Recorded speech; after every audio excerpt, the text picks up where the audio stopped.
बेटा बहू अपने बेडरूम में बातें कर रहे थे। द्वार खुला होने के कारण उनकी आवाजें बाहर कमरे में बैठी माँ को भी सुनाई दे रही थी। बेटा, अपने नौकरी के कारण हम माँ का ध्यान नहीं रख पाएंगे। उनकी देखभाल कौन करेगा? क्यों ना उन्हें वृद्धाश्रम में दाखिल करा दें। वहाँ उनकी देखभाल भी होगी और हम भी कभी कभी उनसे मिलते रहेंगे। बेटे की बात पर बहू ने जो कहा उसे सुनकर माँ की आंखों में आंसू आ गए। बहू, पैसे कमाने के लिए तो पूरी जिंदगी पड़ी है जी, लेकिन माँ का आशीष जितना भी मिले वो कम है। उनके लिए पैसों से ज्यादा हमारा संग साथ जरूरी है। मैं अगर नौकरी ना करूं तो कोई बहुत अधिक नुकसान नहीं होगा।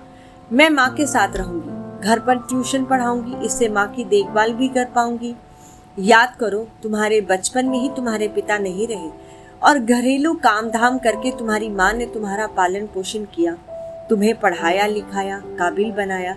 तब उन्होंने कभी भी पड़ोसन के पास तक नहीं छोड़ा, कारण तुम्हारी देखभाल कोई दूसरा अच्छी तरह नहीं करेगा। और तुम आज ऐसे बोल रहे हो। तुम कुछ भी कहो, लेकिन माँ हमारे पास ही रहेंगी हमेशा, अंत तक। बहू की ये बातें सुन माँ रोने लगती है और रोती हुई ही पूजा घर में पहुंचती है।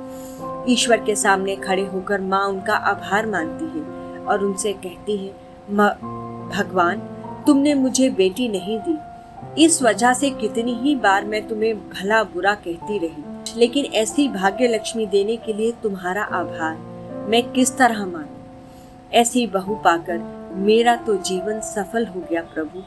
ये कहानी आज के परिवेश में बहुत महत्व रखती है कि आखिर हमारी संस्कृति को हम क्या आयाम दे रहे हैं। अपनी बेटियों को जरूर ऐसे संस्कार दें जिससे कोई भी माँ पिता वृद्ध आश्रम में ना रहे, और साथ ही बेटों को भी ये संस्कार देने बेहद जरूरी है।